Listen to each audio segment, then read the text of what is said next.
Welcome to another episode of Walking the Path of Grief. I'm Di Atherton, certified death doula and grief guide. And in this podcast, I talk about all things grief related, death and dying, which I know some people have said to me outright, "Oh, that's so morbid. How can you even think about working with grief and death and dying?" But the reality is we are all going to die, and we are all going to have someone who dies. Everything dies. Every seed that grows, every animal, every plant, whatever it is, has a life cycle. And the unfortunate part is that, especially in Western culture, we don't want to look at grief and death and dying until it happens in our space. And then it can be very, very challenging to deal with, because the reality is as well that we expect people to go on forever, our parents or our loved ones. We can't ever comprehend of them not being here, of them dying. And today I'm going to be chatting about grief in the workplace. And in April 2025, I set up Workplace Bereavement South Africa, which is a division of Workplace Bereavement UK, after a chance conversation with the founder, Jackie Gunn. And she asked if I would be interested in starting up Workplace Bereavement South Africa, which I thought was a brilliant idea, because I do know that, from my own experience after the death of my husband, and I wasn't working in a 9-to-5 job, I was working from home. I know how hard I struggled, and I was so grateful for the time that I had to go through the journey, the process of grief. And I couldn't imagine back then what it would be like to have to show up at an office every day. And in most countries, I've found the bereavement policy is kind of 3 to 5 days. Now, I want you to think, if you have lost a child, a parent, a sibling, a loved one, and you get 3 to 5 days off to organize the funeral and all the formalities that go with it, mourn the loss of your loved one, and then go back to work as if everything is fine. And that's kind of what many, many companies expect. And I was shocked when I found this out, because what we started to do, myself and a couple of other ladies, is we did interviews with various companies in South Africa, from small to big corporates, around what their grief policies were and what their understanding was of how grief shows up in the workplace. And I was shocked at the findings.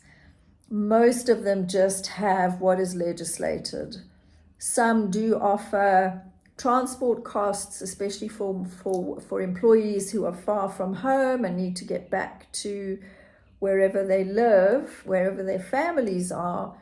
And that's the nature of the culture in South Africa, is there are a lot of employees who work far, sometimes a couple of thousand kilometers away from home. So they do include like donations towards traveling costs and that. But the big thing is that when a person gets back to work, on the whole, I think I found one company, a small legal firm, that actually has a very, very supportive grief policy.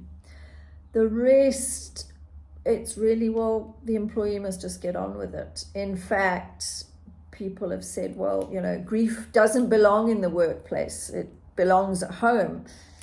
Absolutely, but the kicker is we can't control the way grief shows up. I also struggle to get statistics around the impact of grief in the workplace for South Africa. But of course, in the UK, they are way ahead of us. They have a lot more organizations and resources that support individuals who are going through grief or mental health issues. And I do have some stats from them, and that's interesting reading. So 1 in 9 employees will lose a loved one during their time at work. 58% say that their work performance is still affected months later. 43% feel pressure to return before they're ready. And 56% would consider leaving their job if they don't feel supported. Because grief doesn't just impact the individual, it impacts the company that they work for. And the way it does this is that it affects the individual's focus and productivity particularly. So one of your star employees suffers a significant loss, goes off, the funeral happens, they come back to work, and you notice over the next several months their performance is not what it should be. They're making mistakes, they're missing deadlines, they are present in body, but they're not fully present. And all of this is very often as a result of grief. And there are also figures around the loss to companies with employees who are struggling to manage their grief and their jobs. And it is a struggle. I mean, if you think of a scenario, a woman's husband dies unexpectedly and they have young children. She now is the breadwinner. And the reality is there are many, many, many families who are not financially prepared for the death of one of the spouses. So she's now the breadwinner. She's trying to deal with all the formalities around the death of someone, and that can take months of paperwork and forms and backwards and forwards to the institutions that are involved with this, visits to the lawyer, more paperwork. And all the time, she's trying to be strong for her children and show up every day at work. And what does happen is the employees will definitely try and leave their grief at home. Like, I'm not going to deal with this now. But then they get home and the children are in need and there's things to do and they have to put on a brave face. They have to explain why daddy's not coming home anymore. Or if it's a father, why mommy's not coming home anymore. And then there is no space for grief. And then they wake up in the morning and they do it all over again. And workplace bereavement, what we're doing is working with companies to create a supportive, compassionate grief policy in the workplace. And before anybody jumps on me, I absolutely understand that companies cannot have employees going off for days and weeks on end. I know that's not feasible, especially for smaller companies where very often one person carries out a number of roles. But my question is, do you want an employee who is showing up, doing their job to the best of their ability, or do you want someone who is constantly making mistakes, not performing and costing your company money and possibly even clients because they are struggling to manage their grief? And what happened when we did these interviews and then put them all in a report was we realized just how lacking grief support is in South Africa. And I've had a couple of conversations with people. One was when her brother died. She got the call at work and it was like, well, you can't leave until 5 p.m. And another one who got a call about her sister who was dying and her parents said, can you get to the hospital now? And again, the company wouldn't let her go. And her sister passed before she got to the hospital. And she regrets that for the rest of her life. She will carry that guilt that she didn't get there in time for the rest of her life. So, and she said, like, I could not wait to leave that company. The moment I found another job, I was out of there. So grief in the workplace is a very real thing. And as I say, with the best will in the world, nobody can leave their grief at home. Once you are walking the path of grief, wherever you are on it, whether it's days, weeks, months, or even years, you're on that path. And it's learning to adapt when you feel like it's rushing in again. And I've just had it now this past week. It was my birthday last week, and I felt really down the few days before, and it had nothing to do with the fact that I'm another year older. But my husband always made such a big thing about my birthday. I always got flowers, and he always surprised me with a dinner somewhere. And of course, there was none of that. And I really felt it. And again, I mean, it's 6.5 years now since he died. And it's not like this every birthday. Some birthdays are just fine. They're birthdays. But I really felt his absence this year. So, and I struggled. I struggled with my energy levels. I struggled with my focus. But I'm lucky. I work from home, so I could adapt around it. You can't do that when you're expected to show up every day in an office. And at Workplace Bereavement, what we do is we offer training to companies. We help employees to understand what can happen when someone returns to their job, after a significant loss. And the other side of that is, of course, is that when the employees return to work, their colleagues often don't know how to be around them. And walking into that wall of silence can sometimes be really, really challenging for people. Like, grief wants to be witnessed. Grief can't be fixed. Let me get that straight. Grief cannot be fixed, but grief needs to be witnessed. So at Workplace Bereavement, we show ways that companies can have support in place without it creating too much disruption. So it can be having a key person who, when that person arrives back at the office, they're the one waiting for them.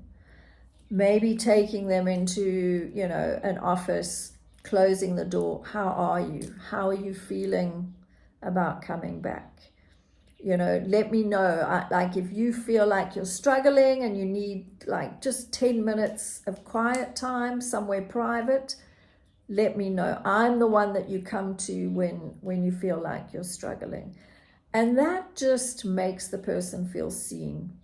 And they appreciate the fact that the company's taken the time to allocate someone who can do this. And it doesn't always have to be the same person, and it doesn't have to be a line manager or someone from HR. It can be someone who everyone naturally gravitates towards because they're just one of these very open-hearted, caring, nurturing people. Most companies have at least one person like that. And it's just knowing that there is someone there when all of a sudden this overwhelming wave of emotion hits you. And sometimes that emotion is, I can't do this. I can't do this on my own. And I had that often in the early days. Everything felt so overwhelming. And in some ways it still does from time to time, because I have to do everything. I have to provide for myself. I have to make every decision. Whereas before we did it as a team. When things were tough, You know, it was John and Di against the world, but now it's just Di, and that can be pretty daunting sometimes. So at workplace bereavement, that's what we do. Well, that's the intention. And I've realized that here in South Africa, we're really coming in on the ground floor with creating awareness. 3 to 5 days is not enough. It really isn't. So we encourage companies to connect to us, and then we sit down with them and go, okay, what is doable? And there are going to be days, especially in the first year, where someone may really struggle to cope with their job when the grief gets overwhelming. So it is finding a way that works for the company and the employee. And as I say, I'm in no way suggesting that you just give your employees carte blanche to have time off whenever they feel like they need it. We also know that a lot of people will take advantage of that. But I think that an astute manager or supervisor will see when someone is struggling. And it does show up in those ways that I mentioned, like they just withdraw from the office, like they're present physically, but that's all. They don't engage as much as they used to. They have just changed, and grief has changed them. They're not the person that they were before the loss happened. And it's worth maybe finding out, how are you doing? Like, is there a lot of formalities? Is there anything we can help you with? That person is showing up every day for your company. So is it too much to ask to just find out if they need help or support with anything? If they need to make phone calls or have to go and see an attorney. I mean, I know that it's work time, but this is an exceptional situation. It's not something that happens all the time. And again, it's developing a process and a policy that is beneficial to both. But I can promise you that if you put into place a compassionate, supportive bereavement policy for your staff, they will really appreciate it when they need it. And that idea of having a person or a couple of people who can be that support, that they know they can go to that person and say, can we have a cup of coffee? I just need to chat. Or can you come and sit with me for a while? And not to think that the person goes, oh my God, now I have to make them feel better, because that's impossible. We can't make them feel better. We can make them feel seen and heard and supported. So if you'd like to know more about what Workplace Bereavement South Africa can do to support your company, to train people in just what to expect or how to be when an employee comes back to work after a significant loss, and also when there's a loss within the company, when a colleague, an employee dies, that can also knock the company for six. And it's just good to know that there is support out there from people like myself and those that I work with, who can come in and just assess the situation and advise on the best way forward. But you really don't want to be losing employees, good employees, simply because they weren't seen or heard in their time of grief. And this is the thing about grief. It shows up everywhere. There isn't a place it won't show up. And the thing is, it doesn't go away when you suppress it. So yes, we can absolutely go, you know what? There are times when your grief has to go into a little box. There are things we have to do in life But when you're finished with whatever that task is, then it's important to go, I now need to make time for this grief and these big, big feelings. And that's the important part. And whether it's just someone's shoulder to cry on or an ear just to listen about the way they are feeling and how overwhelming everything is. A friend of mine, we'd always joke, call it a vomit bucket. It's like, I need a vomit bucket. I can't do this any longer. And then they just hear it.